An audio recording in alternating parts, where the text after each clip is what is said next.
A big hello to all my dear students and learners of English. Welcome to English Simplified. Today, in this video, I have brought you the most important idioms to be prepared for CUET English exam. And in this video, I have covered 71 idioms and explained them in a very simple way. So let's get started. So here is the first idiom, to eat a humble pie. So this means to apologize humbly or to yield under humiliating circumstances. That means जिसे कहते हैं ना कि बहुत humbly, बहुत ही नम्रता से apologize कर लेना, अपनी गलती को मान लेना या जो है पीछे हट जाना. Second, to eat your words means to take back what you have said. That means कि आपने जो कहा था उसे वापस ले लिया. Not worth the salt. Not worth the salt means quite worthless. जिसकी कोई वैल्यू नहीं है, जिसकी कोई वर्थ नहीं है. To make both ends meet, ये आपने सुनी भी होगी इडियम पहले. इसका मतलब है to live with an income. ठीक है, कि अपना जो है जितना आप कमाते हैं उसी में किसी तरह से गुजारा कर लेना, उसे बोलते हैं to make both ends meet. Next idiom is took him to task. That means rebuked him, डांटना किसी को. ठीक है, किसी को scold करना. Turn a deaf ear to. Turn a deaf ear means एक तरह से किसी की बात ना सुनना, कंसिडर नहीं करना, डिसरिगार्ड करना. नेक्स्ट इज बाय हुक और by crook. So it means by fair means और फाउल. मतलब किसी भी तरह से आपको काम करना है, चाहे वो तरीका फेयर हो, चाहे वो तरीका गलत हो. Next idiom is on end of. On end of बेटा देखिए, जब अगर आपको सीयूटी में आती है तो इसका मतलब है eight intervals, at regular intervals, थोड़ी थोड़ी देर के बाद ये काम पूरा है. अगर अगर आता है लेकिन ऑफ एंड ऑन तो इसका मतलब डिफरेंट है.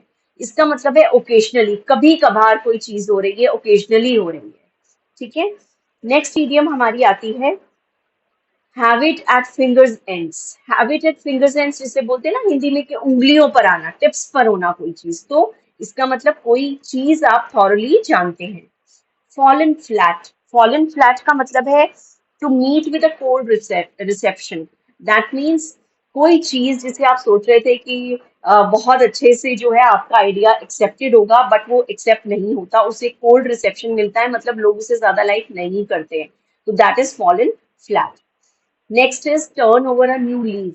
Turn over a new leaf means life का कोई नया मोड बिगिन करना, कुछ चेंज होना जो कि बेटर के लिए. 13th idiom is make up one's mind. Make up one's mind means to decide. आपने अपना मन पक्का कर लिया है. 14th, from hand to mouth. From hand to mouth का मतलब है without any provision for the future. यानी कि जो आपका जो पैसा है वो आपके पास लग्जरीज के लिए नहीं है. From hand to mouth है means necessities पूरी करने के लिए है. Next idiom is in the long run. In the long run means eventually or ultimately. Next 16, in the nick of time. In the nick of time का मतलब होता है बिल्कुल सही मोमेंट पे कोई काम को खत्म कर लेना. Next is through thick and thin. Through thick and thin मतलब है अंडर ऑल कंडीशंस, चाहे बुरा वक्त हो चाहे अच्छा वक्त हो. ठीक है. 18, hand and glove. Hand and glove का मतलब है on very intimate terms. That means कि बहुत ज्यादा जो है क्लोज होना, बहुत ज्यादा इंटीमेट होना. जैसे एग्जाम्पल मैं आपको दे देती हूँ, he is hand and glove with his cousin, मतलब बहुत ज्यादा क्लोज है दोनों. Next is brought to light. Brought to light होना मीन्स डिस्क्लोज होना, कोई सीक्रेट बाहर आ जाना. 20th is burnt his fingers. Burnt his fingers means get someone into trouble. जैसे उंगलियां जला लेना. That means किसी मुश्किल में पड़ जाना. Next idiom is at sixes and sevens. इसका मतलब है in disorder और confusion. ठीक है.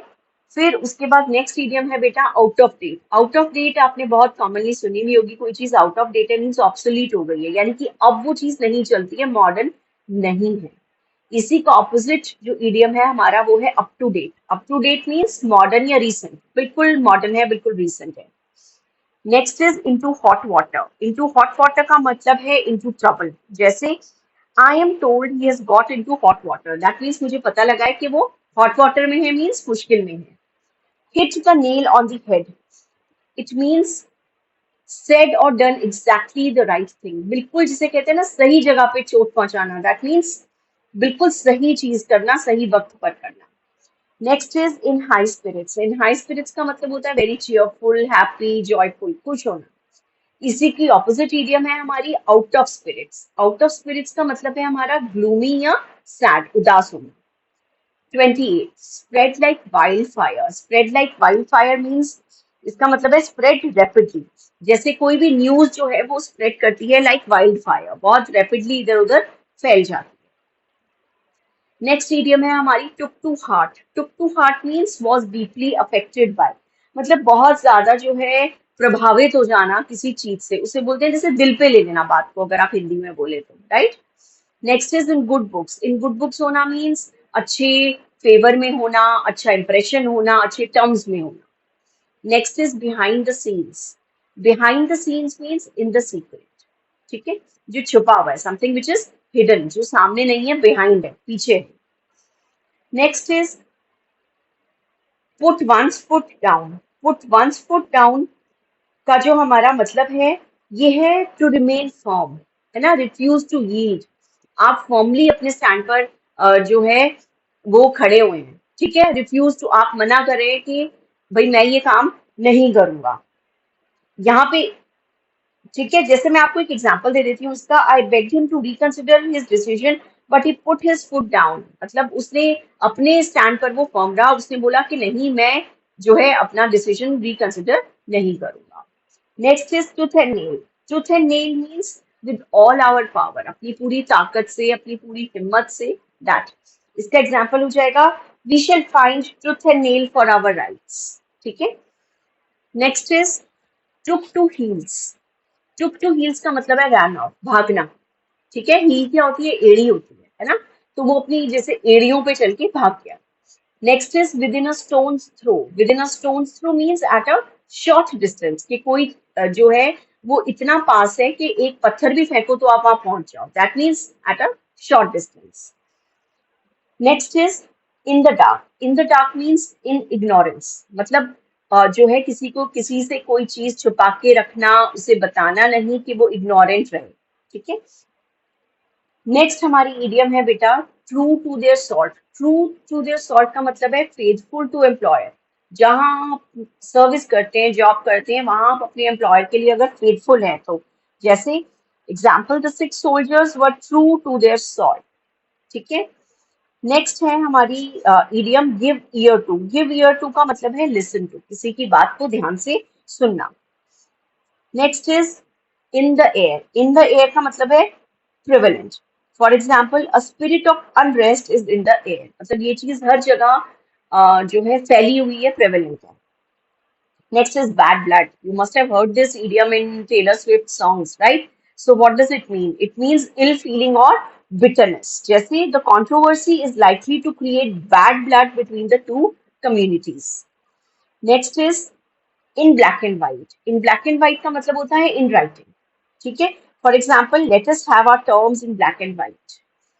Next idiom, 42nd idiom is smell a rat. Smell a rat means to suspect something. ठीक है, जैसे अगर आप बोलते हैं smell a rat here, that means you suspect something, यार आपको किसी चीज पे शक है। Next idiom is nip in the bud. Nip in the bud, bud क्या होती है बेटा, कली, ठीक है। उसको निप कर देना मीन्स उसको जो है मार देना, उसको वहीं खत्म कर देना। तो इसका क्या मीनिंग बना, make something fail before it could mature. जैसे बड से फ्लावर बनता है, कली से फ्लावर बनता है, लेकिन फ्लावर बनने से पहले ही आपने उसे निप कर दिया, उसे मार दिया। तो किसी चीज को स्टॉप कर देना मेच्योर होने से, ठीक है। For example I nipped his scheme in the bud. Next is to take stock of. To take stock of का मतलब होता है टू सर्वे, किसी चीज को अच्छे से समझना, पूरा सर्वे करना। For example this is the time to take stock of the whole situation, ठीक है। तो जनरली ये वर्ड हमारा सिचुएशन के लिए यूज होता है, ये वाला idiom. Next idiom is 45th idiom is in full swing. In full swing means very active. For example, the election campaign is just now in full swing, right? आपको पता है ना? Next is born with a silver spoon. Born with a silver spoon का मतलब होता है born in wealth and luxury. जैसे किसी को कोई चीज बहुत इजीली मिल जाती है, उसके पास बहुत कुछ होता है, लग्जूरियस लाइफ होती है, तो हम बोलते हैं ना he or she has been born with a silver spoon. ठीक है, for example the young fellow was born with a silver spoon in his mouth. That means he was born in wealth and luxury. 47th हमारी जो idiom है that is end in smoke. End in smoke का मतलब है हमारा come to nothing. For example, all his schemes ended in smoke. Now, next idiom is by fits and starts. By fits and starts का मतलब है irregularly. जैसे a good student works steadily, not by fits and starts. Fits and starts आप लगा लीजिए कि कभी कभार जब मन करा तब. ठीक है. Take into account. Take into account का मतलब है consider करना. You should take into account his past services. 50th idiom है हमारी on the spur of the moment. On the spur of the moment का मतलब होता है at once. ठीक है, एकदम से. For example, I cannot give you a definite reply on the spur of the moment. मैं आपको अभी के अभी जवाब नहीं दे सकता. 51st idiom is at beck and call. And beck and call means under absolute control of someone. जैसे do you expect me to be at your beck and call, मतलब क्या आप चाहते हो कि मैं आपके कंट्रोल में रहूं कि जब आप जो कहो मैं तभी कर लूं. ठीक है. 52nd idiom is burning candles at both ends. Burning candles at both ends, आप सोच लीजिए कि इसका क्या मतलब बनेगा. दोनों तरफ से, दोनों एंड से कैंडल जल रही है. That means overtaxing energies. आप अपनी एनर्जीज को बहुत ज्यादा, जितना आप मैक्सिमम यूज कर सकते हैं, आप वो यूज कर रहे हैं. ठीक है. Now next idiom is head and shoulders. Head and shoulders, it means very much. For example, as a diplomat, he was head and shoulders above his contemporaries. All right, red-handed. Red-handed आप हिंदी में जानते हैं, इसका मतलब होता है जैसे होता है ना रंगे हाथों पकड़ना. That is red-handed. So the meaning is in the very act of committing. For example, the thief was caught red-handed. रंगे हाथों पकड़ा गया. 55th idiom, to give cold shoulder. To give cold shoulder means to treat in a cold and distant manner.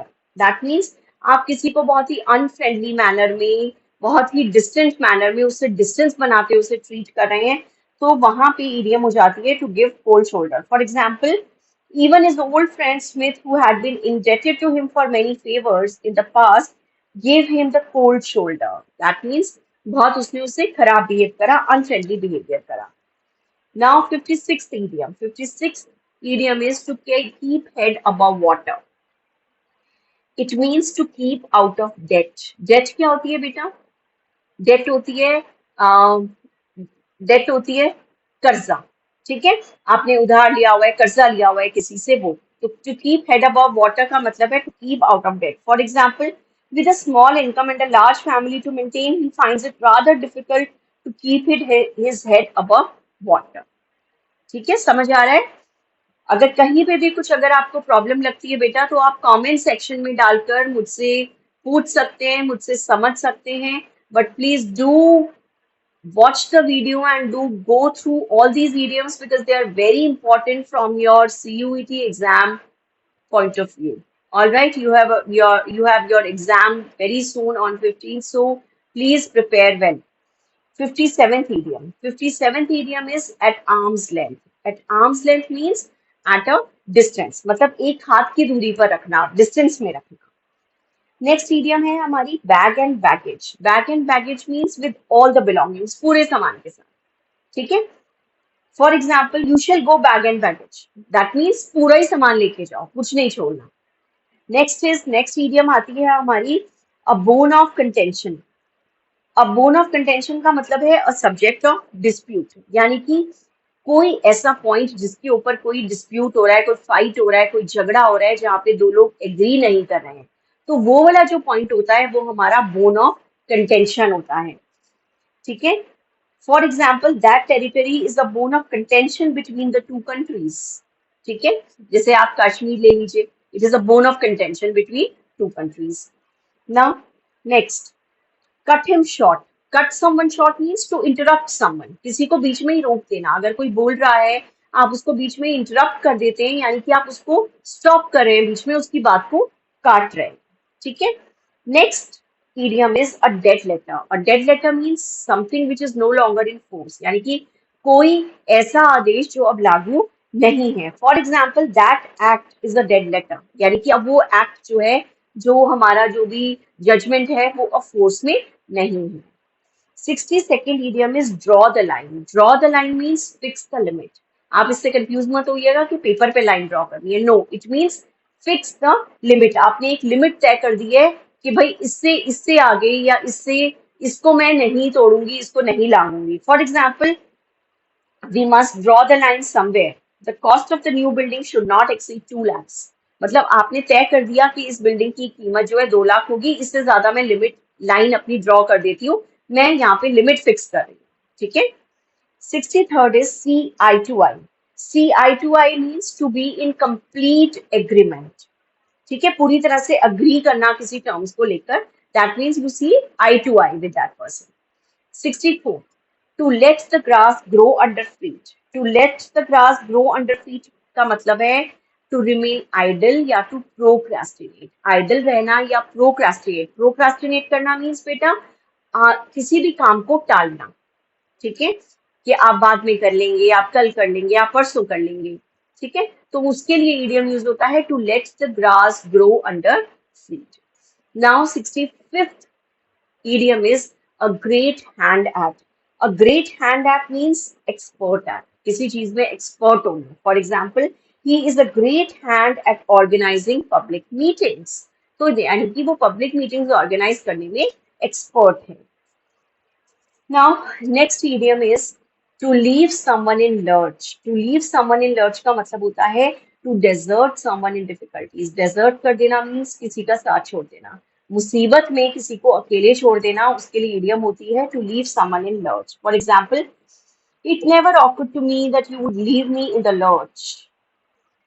Next idiom move heaven and earth. To move heaven and earth का मतलब है to make every possible effort. आप जो कुछ भी उस काम को करने के लिए कर सकते हैं, अपनी तरफ से आपने सारे एफर्ट्स डाल दिए हैं, अपनी तरफ से सारी मेहनत कर दी है, उसके लिए इडियम यूज होता है move heaven and earth. Now 68th idiom is under someone's wing. Under someone's wing का मतलब होता है under someone's protection. For example, her uncle has taken her under his wing. That means अब वो उनकी protection में है, वो उसकी देखभाल कर रहे हैं, वो उसे प्रोटेक्ट कर रहे हैं, वो उसके गार्जियन। ठीक है। 69th is a wild goose chase. A wild goose chase का मतलब है बिल्कुल फ्रूटलेस सर्च, फुलिश सर्च। जिस सर्च का, जिस चीज का कोई फायदा नहीं है, वो होती है wild goose chase. Next is wolf in sheep's clothing. Wolf in sheep's clothing का क्या मतलब होता है बेटा? हिपोक्रेट, यानी कि दोगला इंसान। ठीक है, वो होता है wolf in sheep's clothing. Sheep के कपड़ों में वुल्फ है। ठीक है, तो आप देख रहे हैं कि डबल पर्सनालिटी है, कपड़े तो शीप के हैं लेकिन अंदर से वो कितना गंदा है, वो वुल्फ है। 71, 71st and the last idiom of this video is black sheep. Black sheep means bad character. For example, he is the black sheep of his family. जो बच्चा अगर फैमिली में कोई बहुत बिगड़ा हुआ है, वो गलत कामों में है, तो हम उसे बोलते हैं कि वो फैमिली का ब्लैक शीप है, यानी कि बैड कैरेक्टर है। ठीक है, तो ये बेटा थी आपकी most important idioms for CUET. So please watch the video and prepare well for your exam. और कहीं पर भी अगर आपको कुछ डाउट है, कुछ आप कंफर्म करना चाहते हैं, कुछ पूछना चाहते हैं, तो आप मुझे कमेंट सेक्शन में लिख करके पूछ सकते हैं। Till then, bye, and please like, share and subscribe to English simplified. Thank you, keep watching.